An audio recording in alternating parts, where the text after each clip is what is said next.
কেমন আছেন সবাই? ভালো আছেন? আলহামদুলিল্লাহ। এই যে আজকে আপনাদের এখানে আসলাম, কেন আসছি জানেন? কেন বলেন তো?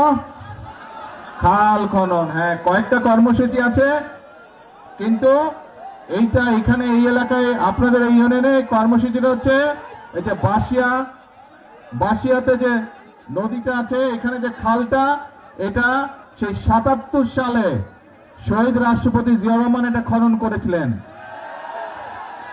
তারপরে আবার এই খালটা চলতে চলতে খালটা এখন বন্ধ হয়ে গেছে। বন্ধ হয়ে গেছে না? এই খালটা আমরা কাটতে চাই। কেন কাটতে চাই? এই খালটা যদি আমরা কাটে, এই খালটা কাটলে প্রায়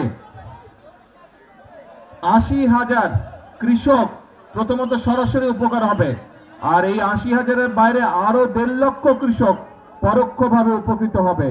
প্রায় এই খালটা কাটলে আপনারা যারা এই যাদের জমি জমা আছে এই খালের দুই পাশে, এই ফসল যে উৎপাদন হয় প্রায় ৭,০০০ মেট্রিক টন ফসল বেশি উৎপাদন হবে।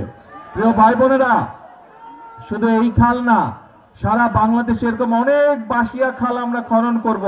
কারণ আমরা যদি এই খালগুলো খনন করতে পারি, কৃষক ভাইদের জন্য সুবিধা হবে। আপনারা দেখেছেন এই সরকার হচ্ছে কৃষক বান্ধব সরকার।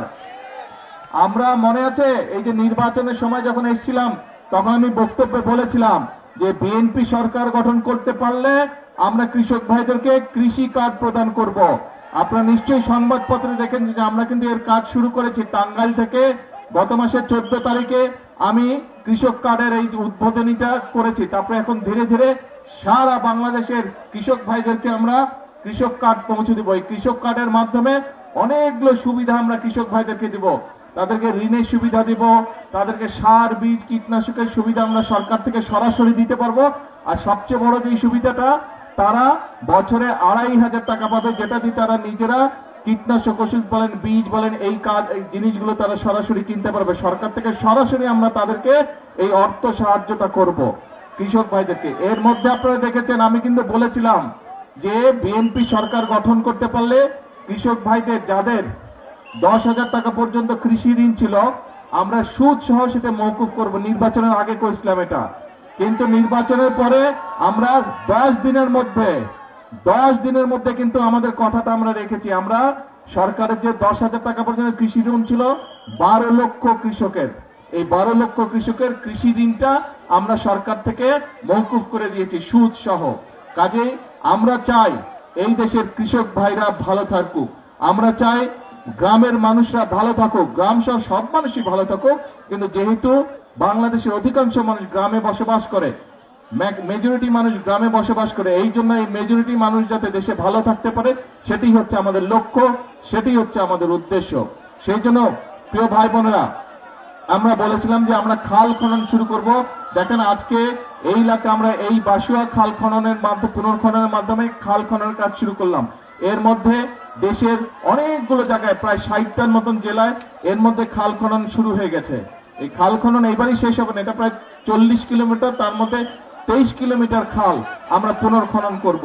এবং এই ২৩ কিলোমিটার খাল পূরণ করতে আমাদের 2টো শুকনো মৌসুম লাগবে। এই এখন শুরু হলো, কিন্তু এখন তো বর্ষা শুরু হয়ে গেছে, এবছর তো আর শেষ হবে না, কিন্তু এই বছর নভেম্বর থেকে আবার আমরা খাল খনন শুরু করব শুকনা মৌসুমটা শুরু হলে। এবং ইনশাল্লাহ আগামী বছর আমরা চেষ্টা করব এই ২৩ কিলোমিটার খাল সম্পূর্ণভাবে আমরা পুনর্খনন করতে। তার ফলে দুই পাশে যেরকম মানুষগুলো, কৃষক ভাইরা পানির সুবিধা পাবে, একইভাবে এলাকার মানুষরা পানির সুবিধা পাবে। এবং শুধু খাল খনন না, এই খালের পাশ দিয়ে দুই পাশে ২৩ কিলোমিটার দুই পাশ দিয়ে খালের দুই পাশে আমরা প্রায় ৫০,০০০ গাছ আমরা বৃক্ষরোপণ করব। আমরা যেই বৃক্ষরোপণ করলে খালটাকেও ধরে রাখতে পারবে, এলাকার মানুষেরও বসার জায়গা হবে গাছের তলায়। এবং আমরা চেষ্টা করব সেখানে বিভিন্ন ফলাদি গাছও রোপণ করতে, যাতে করে এলাকার মানুষ ফল ফলাদি খেতে পারে। কি ভাই আছেন নাকি কাজে? ঠিক। এখন এই যে যেই কাজগুলো আমরা করব, এই কাজগুলো করলে উপকার হবে কার? এলাকার মানুষের উপকার হবে।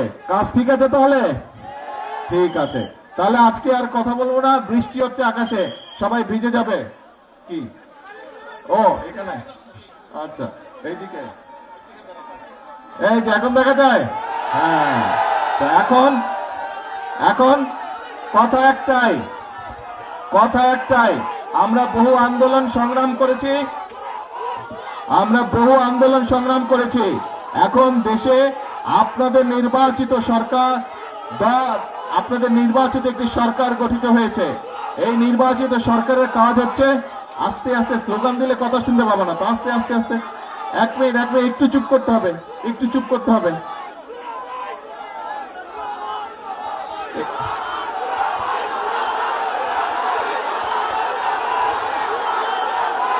তো দুলাভাইকে কথা বলতে না দিলে তো দুলাভাই যাবে গিয়া যায়, আমি কথা বলবো না, যাব? আচ্ছা, তাহলে চুপ করতে হবে, কথা বলতে হলে চুপ করতে হবে। আমি কথা বলি তাহলে শ্বশুর বাড়ির লোকজনকে শুনতে হবে কথা, ঠিক আছে? আচ্ছা, ঠিক আছে। তো এখন বাংলাদেশের মানুষ এমন একটি সরকারকে 12 তারিখে নির্বাচনে ভোট দিয়ে সরকার গঠন করেছে, যেই সরকার জনগণের জন্য কাজ করবে। কারণ আমাদের একমাত্র জবাবদিহিতা হচ্ছে এই দেশের মানুষের কাছে, এই দেশের জনগণের কাছে। সেজন্যই আমরা সেই সকল কর্মসূচি পালন করতে চাই, সেই সকল কাজ আমরা করতে চাই যেগুলোতে জনগণের উপকার হবে। সেজন্যই আপনারা দেখেছেন কৃষক কার্ডের কথা যেমন বললাম, আমার মনে আছে আমি ফ্যামিলি কার্ডের কথা বলছিলাম, মনে আছে? সেই ফ্যামিলি কার্ডের কাজও আল্লাহর রহমতে আমরা শুরু করেছি। অনেকে হয়তো বলতে পারে না আমাদের এলাকায় তো এখনো পায়নি, ইনশাল্লাহ আপনাদের এলাকায় তো সবাই পাবে, যারা যারা ফ্যামিলি কার্ড পাবার। একটু সময় লাগবে, কিন্তু আমরা চেষ্টা করবো ইনশাল্লাহ আগামী 5 বছরে সারা দেশের নারীদেরকে, মাদের কাছে এই ফ্যামিলি কার্ড পৌঁছে দিবার। আমরা আপনাদেরকে বলেছিলাম যে ইমাম সাহেব যারা আছে, মুয়াজ্জিম সাহেব যারা আছে, বা অন্য ধর্মের ধর্মীয় গুরু যারা আছে, তাদের জন্য আমরা সম্মানের ব্যবস্থা করব। সেটার কাজও কিন্তু আমরা শুরু করেছি, সেই কাজটাও শুরু করেছি। আমরা যে সকল প্রতিশ্রুতি দিয়েছিলাম, খাল কাটার কথা বলেছিলাম, খাল কাটার কাজও আমরা শুরু করেছি। কাজেই এখন আমাদের কাজ হচ্ছে কথা কম কাজ বেশি, এখন কাজ হচ্ছে দেশ গড়ার কাজ করতে হবে। আমরা বলেছিলাম এই একটু আগে এই সিলেট সিটি কর্পোরেশনে একটা অনুষ্ঠান ছিল, সেখানে কয়েকজন বক্তা বলেছে এই সিলেট জেলাতে বা সিলেট এলাকাতে, সামগ্রিকভাবে সিলেট বিভাগে মিল কারখানার সংখ্যা কম, ফলে অনেক যুবক ছেলে বেকার হয়ে পড়ে আছে। আমরা নির্বাচনের আগে বলেছিলাম যে দেশে যে সকল কলকারখানা বন্ধ আছে, বিএনপি সরকার গঠন করলে এই কলকারখানাগুলো আমরা চালু করব। এই যে এখানে আপনাদেরই সন্তান বসে আছে মুক্তাদির হচ্ছে শিল্পমন্ত্রী, শিল্প মন্ত্রণালয়ের দায়িত্ব আছে মুক্তাদিরের কাছে। নির্বাচনের পরপর প্রায় 5-7 দিনের মধ্যে আমি মুক্তাদিরকে নিয়ে বসেছিলাম যে কোথায় কোথায় বন্ধ কলকারখানা আছে বের করেন, কেন সেই কলকারখানাগুলো বন্ধ আছে তার কারণ বের করেন, এবং সবগুলো আমরা ইনশাল্লাহ ধীরে ধীরে চালু করব, যাতে করে আমাদের দেশের যারা কর্মসংস্থানের সমস্যা আছে তাদের যাতে কর্মসংস্থানে, যারা বেকার আছে তারা যাতে কর্মসংস্থান পায়। শুধু এটাই নয়, এর পাশাপাশি আপনারা নিশ্চয়ই খবরে দেখেছেন দেশের ভিতরে যারা শিল্প উদ্যোক্তা আছে তাদেরকে নিয়ে আমরা বসেছি, যাতে করে তারা নতুন কলকারখানা দেশে তৈরি করে, যাতে করে আমাদের দেশের ছেলে মেয়েরা সেখানে চাকরি বাকরির ব্যবস্থা করতে পারে। শুধু তাই নয়, বিভিন্ন দেশে, পৃথিবীর বিভিন্ন দেশে আমাদের ছেলেরা যায় চাকরি বাকরি সংস্থানের জন্য, তাদের জন্য আমরা সেই সব দেশের সাথেও কথা বলেছি। দেশের বিভিন্ন জায়গায় আগে বিদেশে যে মানুষ যেত সেইগুলা জায়গা বন্ধ আছে, সেই সব দেশের সাথে আমরা কথা বলেছি, সেগুলাও ইনশাল্লাহ আমরা চালু করার ব্যবস্থা করছি। অতি দ্রুত সেই সব দেশেও মানুষ যাওয়া আবার শুরু করবে। কাজেই আমরা দেশের মানুষের কর্মসংস্থানের ব্যবস্থা আমরা করার চেষ্টা করছি, কারণ এই সরকার হচ্ছে আপনাদের সরকার। এই সরকারকে আপনারা নির্বাচিত করে ক্ষমতায় পাঠিয়েছেন। কাজে এই সরকারের সবচেয়ে বড় দায়িত্ব হচ্ছে, এই সরকারের 1 নম্বর দায়িত্ব হচ্ছে এই দেশের মানুষের স্বার্থ দেখা। এই সরকারের 1 নম্বর দায়িত্ব হচ্ছে, 1 নম্বর কাজ হচ্ছে এই দেশের মানুষের সমস্যার সমাধান করা। ইনশাআল্লাহ আপনারা যদি আমাদের সাথে থাকেন, আপনারা যদি আমাদের পাশে থাকেন, ইনশাআল্লাহ বাংলাদেশকে আমরা ইনশাআল্লাহ সামনের দিকে এগিয়ে নিয়ে যাব।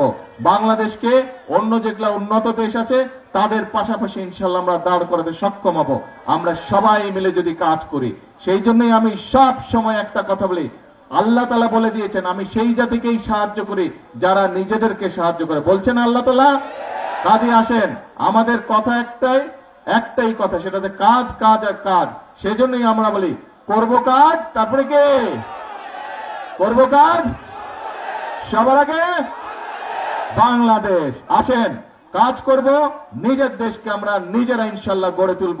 বিদেশ নিয়ে গর্ব করব না, আমরা বাংলাদেশ নিয়ে গর্ব করব, আমরা নিজের দেশ নিয়ে গর্ব করব। আল্লাহ হাফেজ, বাংলাদেশ জিন্দাবাদ।